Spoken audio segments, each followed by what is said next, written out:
Imagine the quiet courage it took to defy Jim Crow laws in the South. Not every act of resistance made headlines or sparked mass movements. Some were as simple as sitting in the wrong seat, using the wrong door, or taking a sip from a forbidden water fountain. These were not accidents. They were deliberate, silent protests against a system designed to crush Black dignity and erase Black humanity. A Black woman choosing to pay her bus fare at the front and refusing to enter through the back.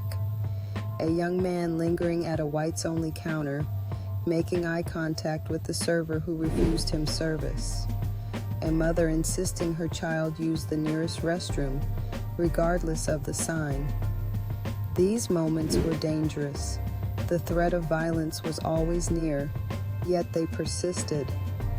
Each small defiance chipped away at the myth of white supremacy. They sent a powerful message. I am human. My needs matter. My existence cannot be erased or ignored.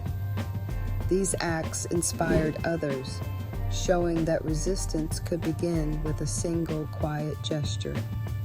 They were seeds planted in hard soil, growing slowly but surely into the mass protests and legal battles that would eventually reshape the nation's conscience and laws. Hosea Williams was no longer standing at the edge of the movement. He was now moving deeper into it. By the time the civil rights struggle intensified in Alabama, the fight was no longer only about public accommodations or isolated acts of humiliation. It was about power. It was about citizenship. It was about whether Black Americans would be allowed to claim rights that had been promised on paper for generations, but denied in practice through intimidation, violence, and law. And nowhere was that fight clearer than in Selma. Selma was not chosen by accident. It represented a larger Southern reality. In a region where Black people made up a large part of the population, white officials had spent decades building a system designed to keep them away from the ballot box. Registration barriers were not mistakes. They were deliberate. The obstacles were meant to wear people down, frighten them off, and remind them that even trying could come with consequences. To register could mean losing your job. It could mean harassment. It could mean threats. It could mean being marked, watched, followed, or worse. That is what made the voting rights struggle so dangerous. It was not simply a legal argument. It was a direct challenge to the structure of white power in the South. And this was the world Hosea Williams entered as an organizer. Within the Southern Christian Leadership Conference, SCLC, his role was not to stand quietly in the background. He was a field man, an organizer, a strategist, and a force. He understood pressure. He understood that movements did not move forward on good intentions alone. They moved because people were willing to gather, organize, sacrifice, and keep pushing when local authorities wanted them exhausted or afraid. Hosea Williams was built for that kind of work. He brought intensity. He brought urgency. He brought a willingness to confront the ugliness of the system directly, without pretending that polite appeals alone would change it. That mattered in Selma, because Selma required more than speeches. It required stamina. It required organization. It required leaders who could step into communities already carrying fear and pain and help transform that fear into disciplined action. Black residents in Dallas County and the surrounding area had already been fighting. Local people had already been risking their safety to challenge exclusion from the ballot box. Teachers, workers, church members, young people, elders, and local activists had already been living under the pressure. The national spotlight would come later, but the courage was already there. SCLC entered that struggle not to invent it, but to help amplify it. That distinction matters. Too often, history remembers only the famous names and the most visible moments. But Selma was built on local backbone. It was built on people who had already decided that being denied the vote was not just an inconvenience. It was an assault on their humanity, their citizenship, and their future. Hosea Williams became part of that widening effort. He was helping drive a campaign that connected local resistance to national attention. And in that campaign, the vote stood for more than a ballot. It stood for recognition. It stood for protection. It stood for whether Black citizens could exercise any real claim over the political systems governing their lives. That is why the fight became so fierce, because everyone involved understood what was at stake. To movement workers, voting rights meant leverage. To Black communities, it meant a measure of dignity and power long denied. And to segregationists, it meant a threat to the order they had spent generations defending. As tensions grew, so did the determination of the movement. Meetings multiplied, strategies sharpened, the pressure campaign deepened. Each arrest, each obstruction, each refusal by officials only made the truth more visible.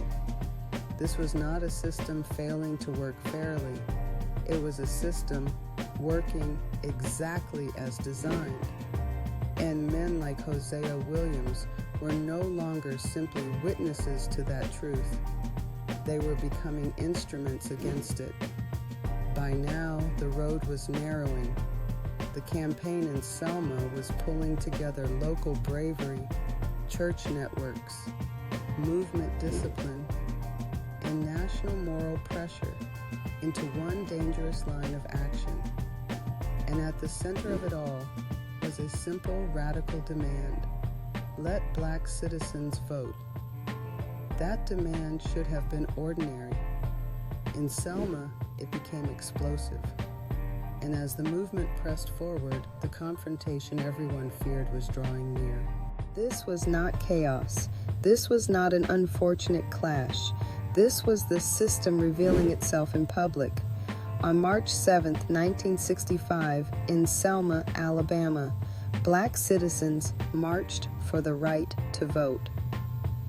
And I need you to understand something.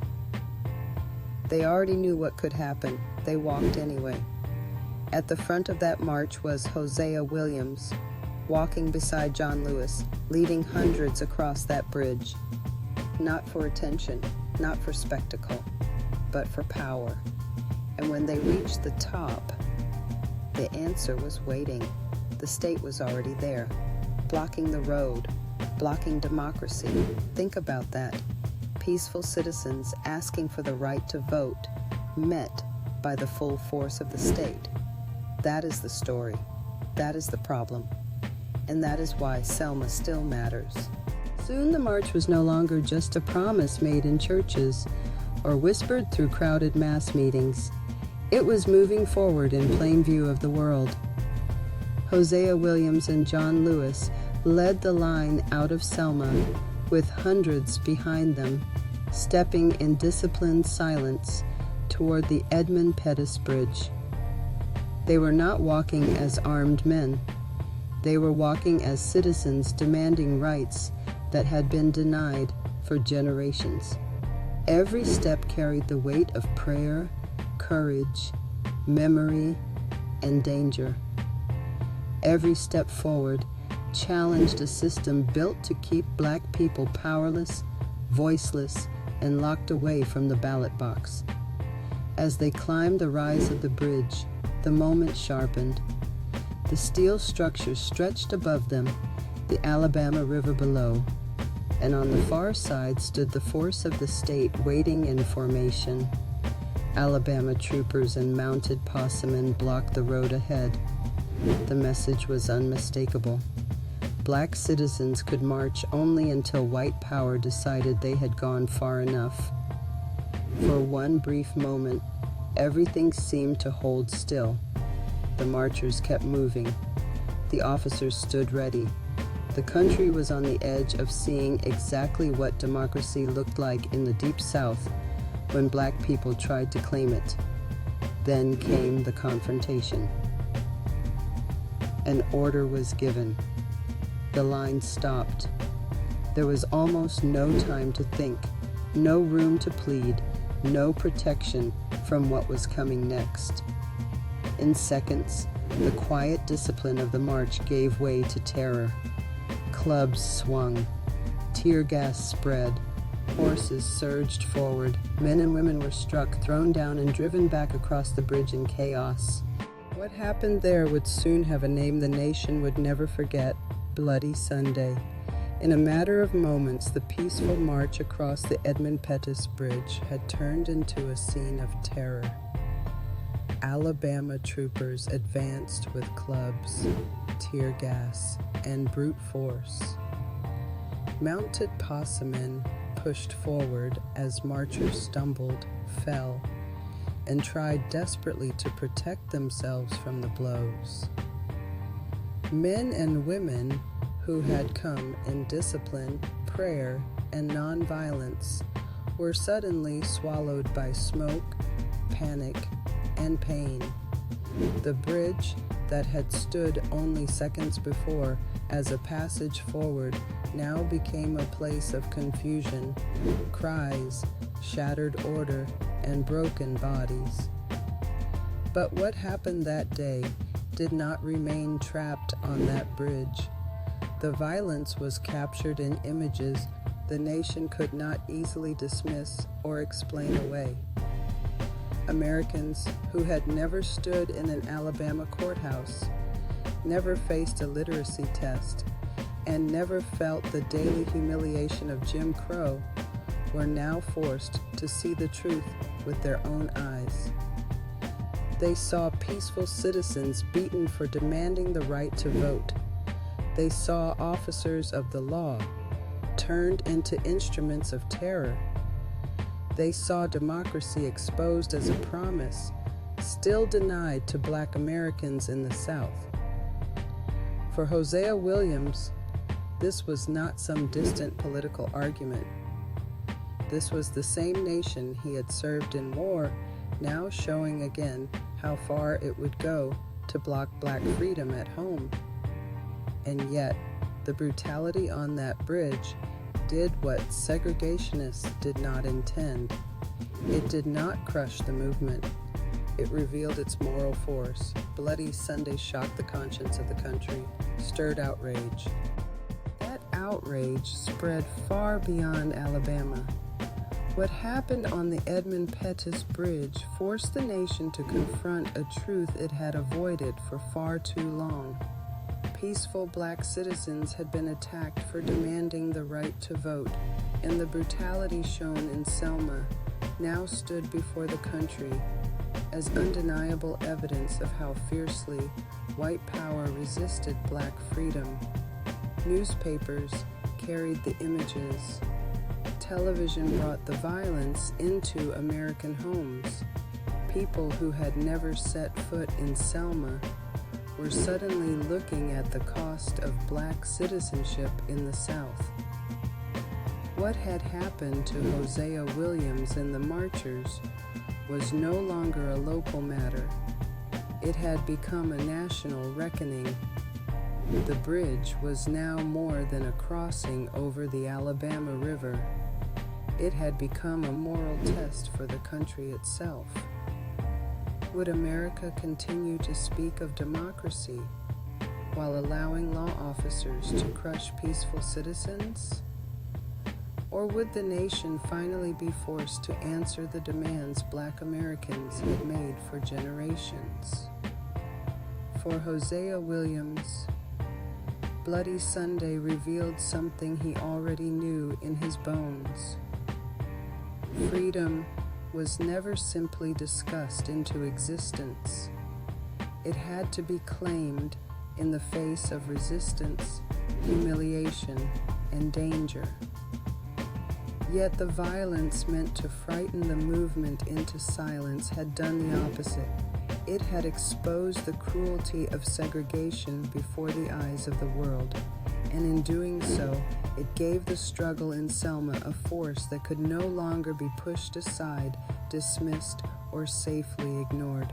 That is why Selma could never be understood as only one day of violence on one bridge. Bloody Sunday was a turning point, but it was not the whole struggle. Behind the march was a larger movement built through meetings, training, voter education, citizenship work, and the steady courage of ordinary Black people who kept organizing when cameras were gone. The fight was not only to protest injustice, it was to build power that could last. That wider work is part of the legacy remembered through efforts like Scope. The movement was sustained not only by dramatic marches, but by the patient labor of registration drives, local leadership, and community organizing across the South. Progress did not come from one speech or one headline alone. It came because people were willing to return again and again to the work of helping Black citizens claim rights that had been denied for generations. Hosea Williams stood inside both sides of that history. He was a man of dramatic public courage, willing to face violence in full view of the nation. But he also belonged to a movement that understood something deeper. Freedom had to be organized, defended, and carried forward long after the cameras moved on. That is why the memory of Selma still matters. And that is why the work remembered through Scope and honored through Scope 50 remains part of the same story. The long struggle to turn protest into political power and sacrifice into lasting change. What happened on the Edmund Pettus Bridge did not end when the marchers fell to the ground. It spread. Within hours, the images of Bloody Sunday moved beyond Selma, beyond Alabama, and beyond the South. Television carried the violence into homes across America. People who had never been to Selma now saw the truth with their own eyes. They saw unarmed Black citizens attacked. They saw bodies beaten back. They saw the price people were paying simply to demand the right to vote. And for many Americans, it became harder to deny what Black people in the South had been saying for generations. This was not rumor. This was not exaggeration. This was not something that could be explained away. The country had seen it. Bloody Sunday forced America to face the gap between its promises and its behavior. It exposed a system that answered peaceful demands for citizenship with public violence. And in that moment, Selma stopped being only a local struggle. It became a national reckoning. The question was no longer whether something was wrong. The question was how much longer the nation could look at that bridge, at those marchers, at that brutality, and still refuse to act. Because what happened in Selma made one thing unmistakably clear. The fight for voting rights was not just a Southern issue, it was an American one. What the nation saw on Bloody Sunday could not be unseen. The violence on the Edmund Pettus Bridge did more than shock the public. It created pressure. The images coming out of Selma began to force a question that could no longer be pushed aside. How long could the United States call itself a democracy while black citizens were being beaten for trying to claim the vote? The brutality had been public. The evidence had been undeniable. And now the moral weight of that violence began to move beyond Alabama and into the heart of the nation's political life. Civil rights leaders did not let the moment fade. They pushed harder. They called for protection. They called for action. They called on the federal government to confront what local authorities had made plain. Black citizenship in the South was still being denied by force. Selma had exposed more than cruelty. It had exposed a system built to delay justice, to punish courage, and to make the simple act of registering to vote feel dangerous enough to stop ordinary people from trying. But Bloody Sunday had also done something else. It had stirred conscience. It had awakened people who had looked away. And as pressure mounted, the country moved closer to a turning point that could no longer be postponed.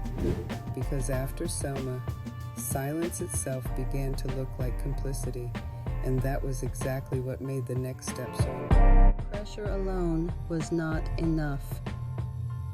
What followed Bloody Sunday was not just anger, it was movement. People began to come to Selma, not just from nearby towns, but from across the country. Clergy, students, activists, and ordinary citizens answered the call. They came because what they had seen could not be ignored, and because the risk taken by those on the bridge demanded a response. Selma became a gathering point, a place where the struggle for voting rights was no longer carried only by those who lived there, but by a growing number of Americans who understood that this moment required more than sympathy. It required presence. It required action. The streets began to fill again. The march was no longer just about one attempt to cross a bridge. It had become a sustained demand for change, carried forward by people willing to stand where others had been beaten. And through it all, Hosea Williams remained at the center of that movement, not as a distant figure, but as one of the men helping to organize, to lead, and to keep the pressure on when the eyes of the nation were watching. Because what had started as a local fight had now become something larger, a test of whether the country would respond, not just with words, but with action that could no longer be delayed. This is why Selma mattered so deeply, because the violence was meant to crush a movement, but instead it exposed the sickness of the system itself. What happened on that bridge was not only an attack on marchers, it was an attack on the idea that black citizens had the right to participate fully in American democracy. Selma stripped away the excuses, the beatings, the fear, the horses, the clubs, the tear gas, the public force used against peaceful people seeking the vote. All of it revealed a truth the nation could no longer hide behind polite language or political delay. This was not confusion. This was not disorder. This was power defending itself in the open. And yet, the movement did not collapse. It grew. What was meant to intimidate instead became a witness against the system. What was meant to silence people instead gave their cause greater moral force. The bridge became more than a place in Alabama. It became a symbol of what Black Americans were facing and of what they were still willing to risk to move the nation forward. That is why Selma still matters, because it showed that the struggle was never only about one march, one town, or one terrible day of violence. It was about whether America would keep protecting injustice or finally be forced to confront it. And that is what made Selma a turning point. Not because injustice had suddenly appeared there, but because it was finally forced into full view. The bridge became a place where America could no longer pretend not to see what Black citizens had been enduring for generations. The country was confronted with the truth in broad daylight. And men like Hosea Williams helped force that confrontation. He was not standing there by accident. He was there because a lifetime of injury, humiliation, survival, and resistance had prepared him for that moment. The same man who had survived war abroad was now helping lead a different kind of battle at home. A battle for dignity, citizenship, and the right of Black Americans to live as full human beings under the law. That is part of Hosea Williams's legacy. Not only that he marched, not only that he suffered, but that he kept moving forward in the face of a system designed to break people down. Selma became one of those rare moments when the courage of ordinary people exposed the weakness of injustice itself. What was meant to stop the movement helped drive it forward. What was meant to inspire fear helped create resolve. And that is why the bridge still matters. Because it reminds us that progress in this country did not come gently. It was demanded, it was resisted, and it was carried forward by people who refused to let brutality have the final word.